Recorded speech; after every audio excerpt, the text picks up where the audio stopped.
Hai, selamat datang di podcast CEC. CEC itu apa sih? CEC itu Katman Evi Kairo. Artinya api keadilan yang mencapai kemenangan. Oh ya, hari ini kita kedatangan tamu dari jurusan busana nih guys. Boleh disebutin nggak nih kak, kalau kakak dari kelas berapa? Ya, perkenalkan nama aku Hanifah Setia, aku dari kelas 12 Busana 2. Wah, kelas 12 ya kak. Gimana kehidupan di kelas 12? Ya, di sini aku kelas 12 dan aku merasakan bahwasanya kelas 12 itu waktu yang nggak bisa main-main lagi gitu. Di situ kita harus fokus sama pelajaran karena waktunya cuma sedikit ya, dan kita akan dihadapi dengan ujian. Kalau nggak ujian ya praktek gitu ya. Karena aku di sini SMK gitu. Sibuk banget ya kak? Iya, benar.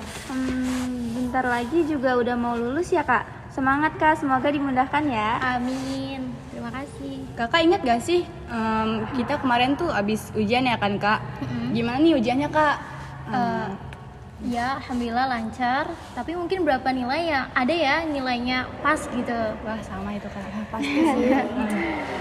Kan biasanya kalau lagi hujan suka ada anak yang suka gitulah. Kayak suka nyontek atau lihat catatan atau segala macam di Lebih parahnya itu lihat HP iya sih. sih itu. Iya, benar banget. Nah, menurut pandangan kakak buat ngadepin kasus-kasus kayak gitu gimana sih?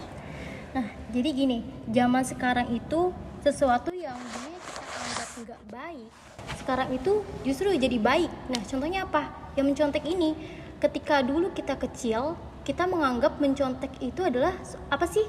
Suatu hal yang buruk kan? Kayak nggak baik, nggak boleh dilakuin gitu, berdosa gitu.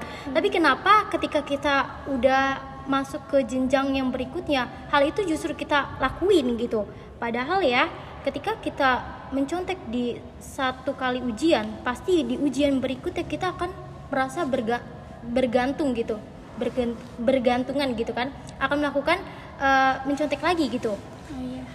Nah, fakta di lapangan pun pasti setiap siswa itu pernah melakukan mencontek, benar nggak sih? Benar. Mungkin ada ya beberapa siswa yang sedikit gitu ya, Masih yang mau berusaha. iya benar, berusaha untuk jujur gitu. Tapi lebih dominan ke mencontek, benar. Makanya kenapa budaya mencontek itu menjadi suatu hal yang lumrah sekarang ya di kalangan pelajar. Nah, kakak punya pengalaman gak sih kayak kakak atau pernah kakak merasain tentang kayak perbedaan tentang siswi yang mencontek dengan siswi yang tidak mencontek? iya pernah. Jadi di sini aku pernah ngerasain. Di sini aku samarin aja ya, A dan B gitu. Nah, si A ini ceritanya adalah murid yang aktif di kelas, terkenal pintar ya. Nah, sedangkan yang B ini siswa yang biasa aja gitu. Kadang pun kalau ada tugas nggak dikerjain bahkan. Nah, ketika ujian, si A ini berusaha untuk jujur ketika mengerjakan ulangan, berusaha keras gitu kan. Tapi yang B ini, dia karena malas belajar, akhirnya dia mencontek gitu, mencari jalan yang mudah dengan cara instan gitu. Nah, ketika pembagian nilai, di situ terlihat si anak B ini nilainya jauh lebih tinggi dibanding dengan anak yang si A ini gitu. Nah, si A ini pasti merasa kayak nggak adil gitu kan, kayak nggak ada keadilan di situ, kayak nyesek gitu kan. Kenapa gitu? Kok bisa gue yang udah kerja keras belajar malam, siang, sore gitu, hasilnya lebih memuaskan dia gitu. Sedangkan si B ini mendapatkan nilai yang lebih besar gitu kan, dengan cara yang instan gitu, dengan cara yang mudah gitu kan. Di situ dia nggak ada apa ya, rasa sportivitasnya itu kurang di kalangan pelajar saat ini gitu. Kan pelajar pasti setiap pelajar mencontek tuh kayak nggak mungkin nggak ada yang mencontek. Nah, faktor apa sih yang menurut kakak ya kayak pelajar tuh seringannya mencontek gitu kak? Nah, menurut aku di sini ada faktor dari internal dan faktor yang berasal dari eksternal pelajar gitu. Yang pertama dari faktor internal, yang pertama antara dia nggak ingat sama penciptanya atau dia nggak takut sama penciptanya gitu. Nah, ketika orang nyontek, dia melakukan itu dengan sadar kan gitu, tapi di situ dia posisinya mungkin nggak ingat sama Tuhannya nih, makanya dia melakukan cara apa saja gitu kan untuk mendapatkan nilai yang besar dengan cara mencontek, itu bisa jadi.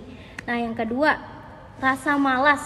Nah pasti ini suatu yang digandrungi gitu pelajar kan, pasti pernah merasakan yang namanya rasa malas gitu. Tapi rasa malas di sini kan suatu yang dalam kendali kita, masih bisa kita ubah gitu kan. Harusnya kalau misalnya kita ingin mendapatkan nilai yang bagus, nilai yang besar, ya kita belajar, bener nggak sih? Kalau nggak belajar ya nanya ke guru gitu, bukan mencontek, bener nggak sih? Benar. Nah iya, makanya di sini rasa malas itu harus ditaklukkan gitu kan. Ya, kemudian dari faktor eksternal ya. Nah biasanya yang pertama dari teman, bener nggak sih? Apalagi ya kelompoknya itu bersirkel, Berbanyak. sering calling-callingan nih, betul, ya betul, ketika ujian. Nah pasti dia akan ikut-ikutan. Kalau misalnya temennya dia yang begitu, pasti dia juga akan ikut begitu. Kayak gini ya Kak, contohnya kayak udah lu nyontek aja sih kayak gua biar gampang gitu. Iya. Kalau enggak emang udah siapin contekan yuk, catetan nanti Iya. bagian ini gua bagian itu Nah, Iya, sering terjadi itu.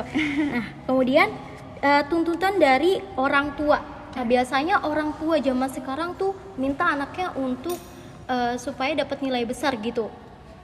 Minimal ya dapat ranking lah di kelas gitu. Makanya pelajar itu secara nggak sadar, secara nggak langsung dia punya persepsi gimana caranya nih gue bisa banggain orang tua gue gitu untuk bisa mendapatkan nilai yang besar. Akhirnya dia melakukan apapun, cara apapun supaya bisa mendapatkan nilai yang besar itu. Mungkin bisa jadi mencontek kan? Iya kan? Kemudian menurut aku faktor yang ketiga itu dari guru. Nah di sini menurut aku guru itu berperan besar ya, apalagi ketika ujian pasti kan di situ ada pengawasnya ya, pasti guru kan. Nah guru yang baik menurut aku adalah guru yang bagaimana ketika sedang berlangsung ujian, guru itu bisa meminimalisir siswa-siswanya agar tidak mencontek gitu. Pasti di situ ada kesempatan gitu kan. Nah, terus kemudian lanjut ke sistem pendidikan. Nah, sistem pendidikan yang sekarang itu kan setiap tahunnya mungkin bisa berubah-berubah gitu. Kalian pasti merasakan itu kan? Nah, di situ pasti siswa akan melakukan adaptasi kembali gitu dari sistem yang lama misalnya ke sistem yang baru pasti berbeda. Dan di situ pasti ada rasa capek banget dong pasti gitu kan? Kayak ini kenapa sih berubah-ubah terus gitu. Nah, seperti itu menurut aku. Kan sekarang kan mencontek udah jadi hal yang lumrah gitu ya sekarang. Kakak pernah nggak sih jadi salah satu pelaku di mencontek itu? Pernah banget gitu kan ya dulu ya. Dan iya benar hasilnya itu emang bagus gitu ya. Ya tapi di sini aku mulai sadar ya merubah kebiasaan itu, bahwasannya mencontek itu suatu hal yang gak baik dan merugikan diri aku sendiri sebenarnya gitu. Karena secara nggak sadar kalau misalnya aku mencontek mulu pasti aku akan ketergantungan dengan itu. Iya betul Kan makanya di sini aku mencoba untuk ketika ujian di situ aku menerapkan yang namanya kejujuran gitu. Pasti nilai yang didapatkan dengan cara yang jujur itu akan lebih berharga ya ketimbang nilai yang diraih dengan cara yang nggak halal gitu, nggak jujur gitu kan pasti. Nah iya seperti itu. Nah, terakhir nih Kak, kita mau tanya, Kakak ada pesan nggak sih buat pelajar-pelajar zaman sekarang yang pastinya sering mencontek? Ya, ada pepatah bilang seperti ini. Ketika kita mendapatkan sesuatu dengan cara yang mudah, pasti kita akan kehilangan sesuatu itu dengan cara yang mudah pula.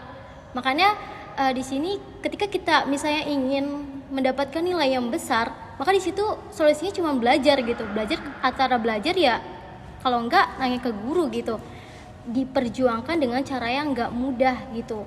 Tapi pelajar yang saat ini mungkin masih banyak yang inginnya tuh instan gitu mendapatkannya gitu kan. nggak mau ribet. Oleh karena itu untuk mendapatkan suatu hasil yang besar maka diperlukan effort yang lebih besar juga. Makanya di sini yuk semangat lagi, diperkuat lagi, diubah lagi pola pikirnya bahwasanya mencontek itu suatu hal yang gak baik dan merugikan diri kita sendiri. Kak, atas sharingnya semoga bisa memotivasi seluruh pelajar yang mendengarkan podcast ini. Amin. Sama-sama. Makasih ya Kak. Makasih Kak. Ya.